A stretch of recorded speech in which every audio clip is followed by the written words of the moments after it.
Whether you're a fan of giant robots duking it out, or you love yourself some good old-fashioned rock music, you're not going to want to miss today's video, Visionaries, because today I'm going to be talking to someone who truly is born for battle. Might be impossible that a mighty warrior might become invincible. Maybe improbable that a shadow in the night is indestructible, unstoppable. Welcome back, Visionaries. In today's video, I'm going to be speaking to someone whose music has been a cornerstone of the Transformers franchise since 1986's Transformers the movie, and his music continues to be heard in shows like The Goldbergs and Chuck, as well as 80s action flicks like Kickboxer and Bloodsport. I speak of none other than Stan Bush, who is here to talk about his brand new album, Born for Battle. Before we get into that, however, if you're new here and you want to learn the art of filmmaking made simple, then subscribe and click that little bell icon so that way you don't miss a single video from the studio. Now let's get into Born for Battle. Hello, Stan. How's it going? Welcome to the show.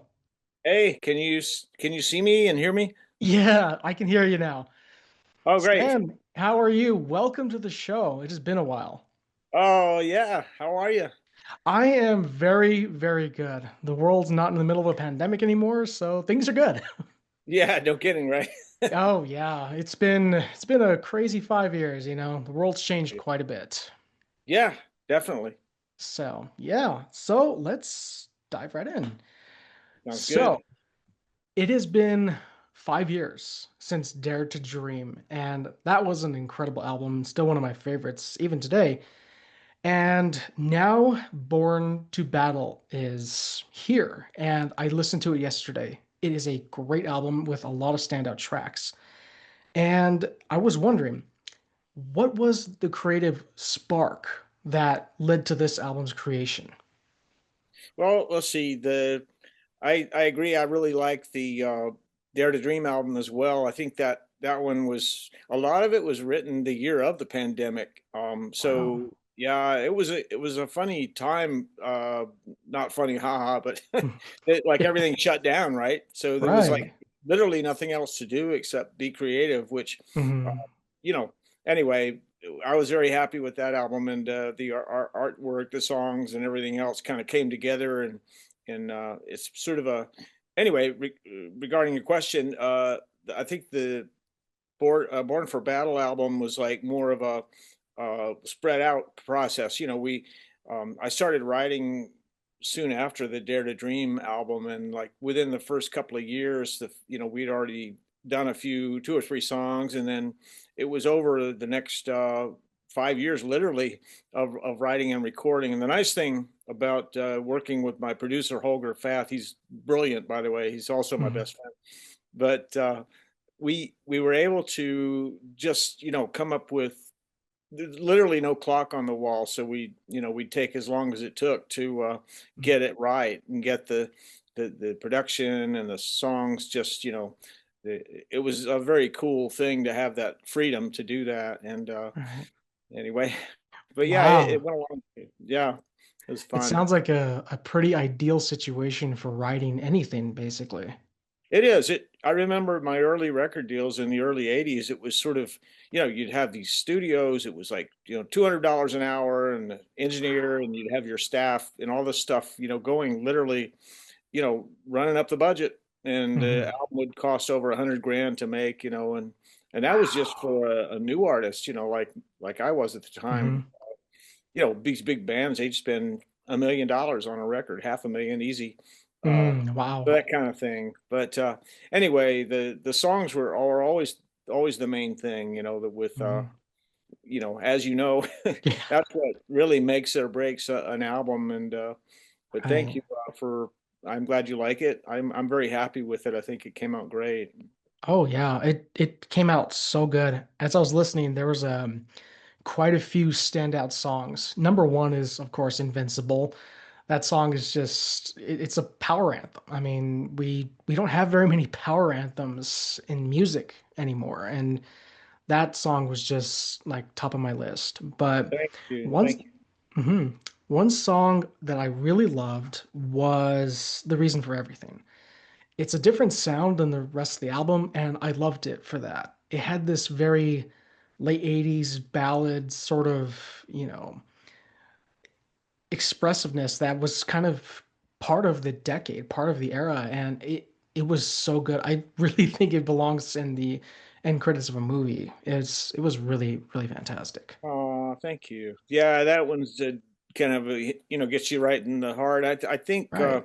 sometimes I tend to get sort of carried away with the spiritual thing, but I think it's important. We all of Hmm. us, you go through life and you're wondering, what it's all for and all this kind Hmm. of thing. And I don't know, it's a process, but thanks. That one is very close to me, and it's kind of a cool thing, like almost a signature thing.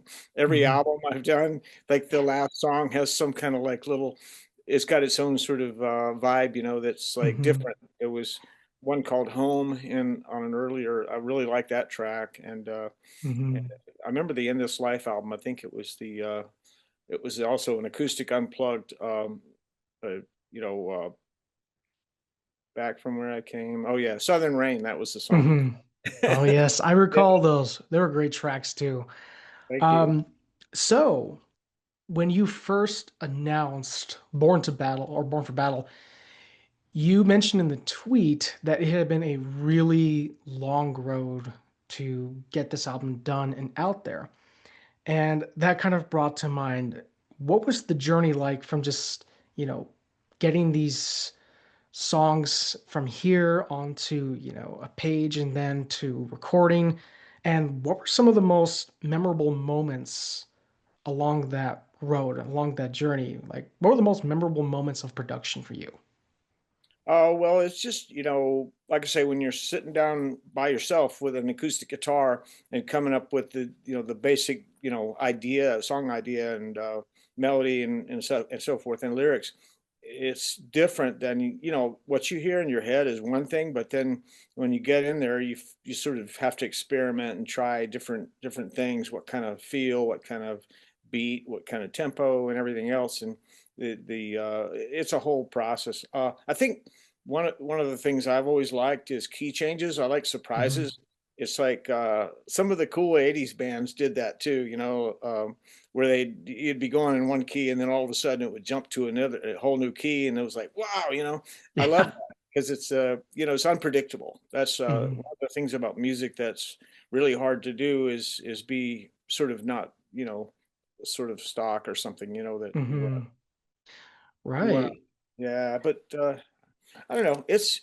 I'm really happy with it. Like I said, I think some of the cool moments were sitting in the studio with Holger, my producer, and also my co-writer on like half of the album, Lenny Hmm. Macaluso. He and I are like longtime writing partners. We co-wrote The Touch, which is of course the signature Hmm. song from the original Transformers movie. We'll Oh get into yes. that later.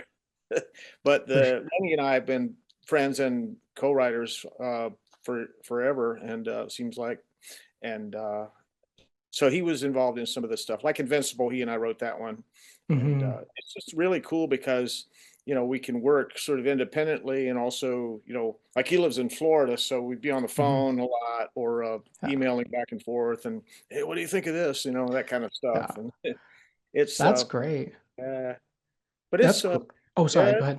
yeah, no, that's it. I was just rambling. Okay, no, you're fine.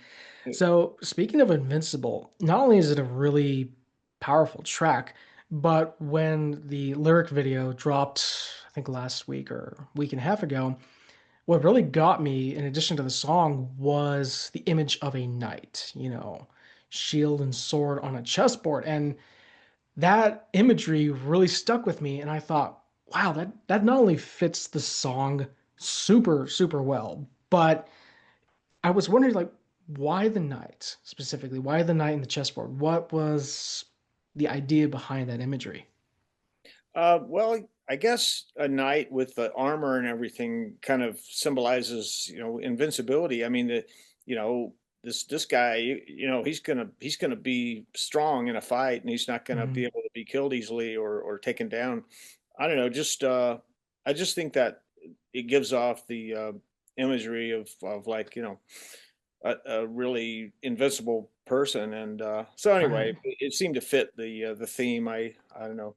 I know a Hmm. knight in shining armor is a different metaphor for love or whatever, Yeah. but for the battle thing, it's like totally works. But thank It- you. Yeah. right. You're welcome.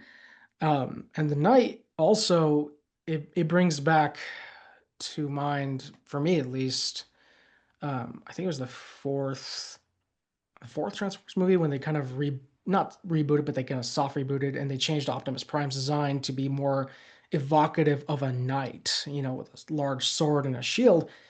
And as I was listening to Invincible, I was like, this Hasbro did this too. And I like, yeah, you know what? I understand why the knight still remains popular as a symbol. So that was a really great choice. Thank you. You're Yeah. welcome. Now, Born for Battle is a very powerful album, but it's different than Dare to Dream in a few ways. And I was thinking, everybody approaches, a film or a script or a story or whatever they're doing creatively differently, even if it's something in the same medium. Mhm. Painters never paint the same thing the same way twice. And I was wondering, how did you approach this album differently than how you approached Dare to Dream or any of your other albums? Well, uh, I think it, like I said, because it part of it was because it was spread out over 5 years, literally. The uh, the first couple songs, like that "Brothers in Arms," is a good Mhm. song about honor and sort of camaraderie and brotherhood, that kind of thing in battle. And I know I focus a lot on fighting on a lot of my songs, but it's sort of a metaphor for life. We Mhm. all have our battles. It's not necessarily about war, because most of us don't Yeah. even end up serving in war, Mhm. thankfully. Mhm. Yeah. But anyway, the couple of the other songs were in movies, like let's see, uh, Running the Gauntlet was in, and also No Surrender. They were in Mhm. the movie The Last Kumite, which is a martial arts film. Right. And there's a sequel of that one coming up in 2026. So in the spring, Ooh. we'll put that song out, and it's on the album as well. And not to give anything away, but anyway, the whole you know evolution of the album and the songs and all was just I don't know, the way I write. I sit down mostly with acoustic guitar. I pretty much write Mhm. everything on acoustic. uh it's like you come up with a melody, and it's just you're singing and playing chords. It's not like you're trying to come up with something that really gets you excited, and like, wow, that's a cool melody, something that maybe you haven't heard or sounds like catchy is the word, I suppose. We all try to do that. You write a, but and we had really. I grew up in the late '60s, early '70s, when music was amazing, and Mhm. the '80s stuff too. But especially the '70s, just amazing stuff. That came Mhm. out, and I was fortunate to grow up in that time and have those influences. The a lot of the Motown stuff was amazing. The song writing and so forth. Mhm. Also the radio back then, it wasn't all like, compartmentalized. You had like rock, you had like pop, and you had Mhm. R&B, you had even country. They had, Mhm. a song like John Denver or something would be on the charts as well. So, uh, Wow. or you'd have Jimi Hendrix or Foreigner or whatever it is, Journey. A lot of that stuff, it was just mind blowing how good it was. And Mhm. but the early influences would be, the Beatles and Zeppelin and some of that stuff. But anyway, but I think I don't know, what was your question again? That's all I right. You're lost fine. my thought. How Yeah. did you approach like writing this album differently, like versus your previous albums, including Dare Oh, to right. Dream? Yeah. Yeah. I think just when you're writing for a project, it's sort of different than like I said, there were movies, things that we were trying to come up with. Oh, there was also a song. about patriotism because I felt like that was something that needed to be said for me Right. personally. I love this country, and I'm, very blessed. We're all blessed to be here, and wherever Mm, you stand on things, that's important to me. And so, I came up with that song "Freedom," and I think it just to me, it was important, and we made a music video for it, and mhm, uh, but yeah, it came out great actually. The song and the recording, the production. Um, but there were other things too, and like I mentioned before, the my sort of inclination to do things that are more spiritual, and mhm. I think that's important. To sort of think about the important things in life. Right. Yeah, Right. It's funny that you mentioned, freedom, and it's a great song too. But when you thank you. mentioned freedom, what immediately came to mind too was Unstoppable. From what was it? Gosh, there's a few albums back. Yeah, But that song was really fantastic too. And thank you you. know, I love this country too. And the thing is, I think a lot of times we can take for granted things that we have in our lives every day, like freedom, like the things that we have in this nation that a lot of others don't. And freedom, I think, is a really great ode to that, which is, like you said, it is important because, you know, no place will be perfect, but at the same time, striving for and reminding people of those ideals is very important, especially in an age of cynicism. And Yeah, that's it's right. it's very important. Thank So you. Yeah, you're very right. good point. You're totally right. It's the first time in history that there's ever been a place where somebody can come from nothing and Hmm. totally make it huge success and creativity and everything in life can the American dream literally is there, and Hmm. it's just sort of if you strive for those ideals or whatever, you got the freedom to do it. It's like Right. a lot of countries you can't. I mean, Hmm. you're born into a certain situation, and that's your life. Yeah. And that's what's unique about America. Yeah. Agreed. And it's something to be grateful for every day. So, speaking of cynicism, there has been a somewhat, well, actually, very noticeable shift in music that I've been, listening to and noticing over the past few years. And there's been a switch in a large way away from the kind of more cynical, more sort of negative music of today. And there's been a sort of a pendulum swing back toward stuff from the 80s, in particular with the rise of, say, synthwave music and, vaporwave, and a lot of AR music like yours making a huge comeback. And all over YouTube, there's a lot of people still embracing that sound and that message. And it is honestly it's great to see, but it's crazy, and that brings me to this question. With rock and music kind of shifting and evolving over time, where do you see rock and, these kind of 80s and, inspired music going in the future? Like, do you see it staying around? Do you see it changing or becoming something else entirely?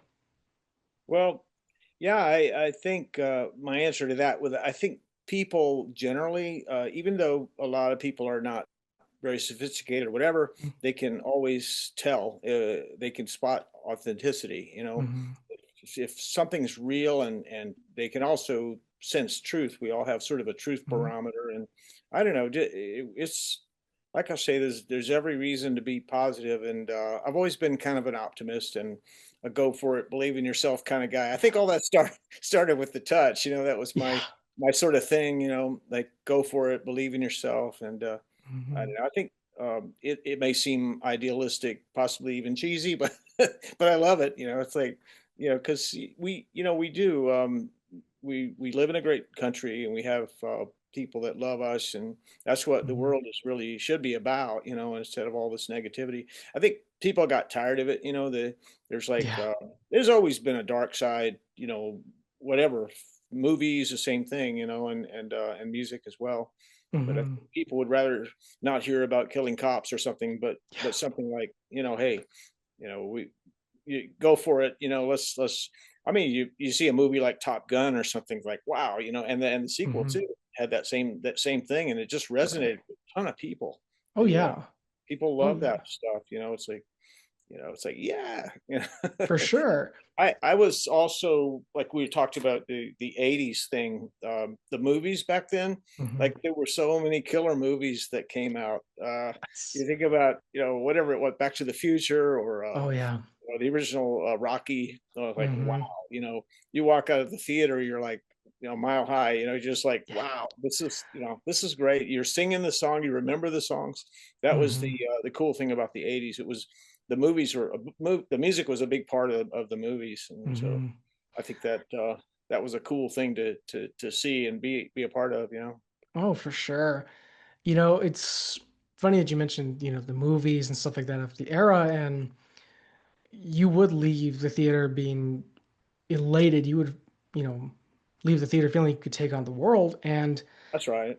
one thing that really kind of struck me in recent memory was the reception of the latest Superman film and how that was received by the general public. Because unfortunately, there's been, like you said, there's been a lot of negativity, a lot of cynicism, and a lot of things that just have seeped into film and have just been put on the screen. But a lot of people loved the fact that Superman took a very positive, very optimistic, very hopeful approach to the future, to people, to our current, existence, and it resonated with so many people. And I think that a lot of people are going to start switching even more to a more positive outlook, primarily because of the power of music, like yours and film, and it's just going to be really cool to see. Oh yeah, I agree. It's sort of like a Renaissance thing. It's great. The Hmm. I saw the Superman movie. I thought it was real good. Yeah, it's Yeah, just say people. I don't know if you focus on just being woke, I think it's gonna mhm. not be a good thing going Yeah, forward. People are like kind of tired of that stuff. It's like yeah, what we yeah, or you can't even tell a joke anymore. I don't mean malicious joke or anything, but just yeah. a little stupid joke. Hmm. What I mean. The sense of humor thing is gone. It's like Right. it's Honestly. but really, but you're right about the cultural shift. I think it is becoming more evident every day. People want to be happy. That's what Hmm. life is. We're put on this earth to do things and aspire to greatness. I think, and Hmm. I don't know. Just that's just my humble opinion. you know, No, yeah. I but So, yeah, and before we move on to the next question, yeah. going back to Superman, one quote from the film really stuck with me, and it was, maybe kindness is the real punk rock. And I was like, wow, that actually stuck with me because when you think of kindness, you hear that word thrown around a lot, and Yeah. it's kind of almost generic to a point, but when you think about it in today's world, it is kind of a punk, kind of rebellious thing to do now in the world the way it is. So that really stuck with me. Yeah, But, it is a great quote. right. So, on to the expected Transformers question. Yeah, yeah. Transformers it's always been around for quite some time and it's still strong. And in recent years and pretty much recent months, it has experienced a huge resurgence, particularly in comic form, with the Skybound Transformers series doing exceptionally well. And they're crossing over with G.I. Joe again. And the brand is heading towards what seems to be a new zenith, a new apex in its popularity. And given your history with the brand, I don't know if you can tell me any of this, but would you be up for writing something original and for the brand going forward, or is that something on your radar? Absolutely, I'd be up for it. Yeah, I would be thrilled. I kind of do what I do, and it would be awesome if something like one of these songs, like "Invincible," would be picked up because I think it's just would fit the brand perfectly, as a lot of other things would. But Right. yeah, I think you know it's been an honor to be a part of the brand all these years. I'll always be the touch guy, you know. Yeah. That's great. That's a cool thing to be associated with. It's I received fan mail over the years from people that just where that song changed their life literally, and Hmm. the song "Dare" and "The Touch," you know, as far as in a positive way, and maybe brought them out of a rough period or something. Hmm. So, what I mean, what more could you ask for? You know, it's Yeah. really humbling to hear that stuff. But Right. but yeah, Um, Transformers is great. Um I love the brand. I love the my association with it, and it's sort of I'm been in with the brand a long time, and I go to a lot of the conventions and things like that. And but the people I meet are incredible. They're so nice and mhm. humble. Makes me feel like wow. It's Yeah. just it's all good. Right. Whether they use something of mine going forward or not, it's like okay, whatever. It's okay. Yeah. Um, Before we move on to the last question, I just want to share Sure. an anecdote regarding the touch. And I don't Yeah. remember if I've shared this before, but my first exposure to the touch was the original Transformers film back in, '86. But I Yeah. wasn't around in '86. But my brother he was at that perfect age, Yeah. to be experienced to Transformers and the movie in particular. And he's still a huge Transformers fan even to the day, like me. But back when we had the archaic forms of technology known as VHS tapes, Oh, yeah. we he rented the original Transformers film for me back in, gosh, I was probably like maybe 8, 9 years old, and he told me, "Hey, sit down. We're gonna watch this movie. You're gonna love it." And he got me addicted to Transformers ever since. But the touch is what stuck with me because of that now iconic scene between Optimus and Megatron. And even at 8 years old, that song really just latched into my head. And even now, it's still an anthem for when things get tough or when things get, a little bit depressing or whatever. And I remember back to that time and that scene, and it always gets me going again. Yeah, that's really cool. Yeah, it's really nice to have had some sort of positive influence, in the world at all. Is just all inspiring. I just like wow, it's humbling. Is the word I'm Hmm. trying to look for. But For sure. thank you. Yeah, that's Yeah. So the final question is something that has been inspired by a particular film that's been making the rounds over Netflix, social media, and it's been a wildly popular film. You may have heard of it. It's called K-pop Demon Hunters. And I saw the film. I rather enjoyed it, but music was such a potent and integral part of the film. And it's an original IP that's not a sequel or reboot or something like that. And it was so well received primarily because of its original characters and original story and its music.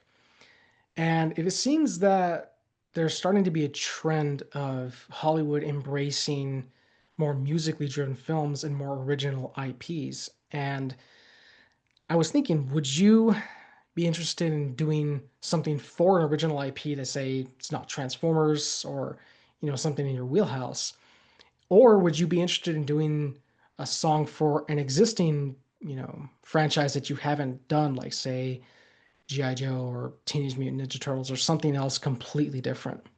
yeah, yes, and yes. Yeah, absolutely. I think there's a whole bunch of stuff. There's opportunities for new things to come out like that, and it's encouraging to hear that these things have done well, and I think we all need to keep evolving, and so does the movie thing. The creative aspect is important, but Hmm. yeah, I'd love to be a part of something like that. This you know as you know as the saying goes, we just we do what we do, and it to me it's just it's great that so many people have received it so well, and just Hmm. thank everybody for that. You're And welcome. yeah. S- All right, that is going to do it for the interview. But before I go, I just want to ask you, where can people purchase or stream Born for Battle? Oh, my website, stanbush.com. Yeah, you Okay. can find out what's going on, and the music's available, CDs or streaming, whatever. And Right. Can they yeah, also find you on, say, streaming platforms like Spotify or YouTube all or of them, something like that? all of them. Yes. Awesome. That is going to do it for this really awesome interview with a legendary artist. Oh, Thank you so much for coming on board the show, Stan. It's been a pleasure talking with you again. hey, the And pleasure. for Yeah. and for those who are watching or listening, don't forget to go stream Stan's music or go to his website and check out Born for Battle, which is available now. Thank you, Stan. It has been an honor, and thank you for coming Pleasure. aboard. All the best. All Take care. right. Thank you, Stan. Have a good day, and hopefully we'll talk again soon. Sounds good. All right. Bye. And that is going to do it for today's awesome interview, Visionaries. Don't forget to go to Stan's website and check out Born for Battle there, or stream it on Spotify or wherever else you stream music. And as always, I will see you in the next video. Stay curious, stay creative, and above all, stay awesome, Visionaries.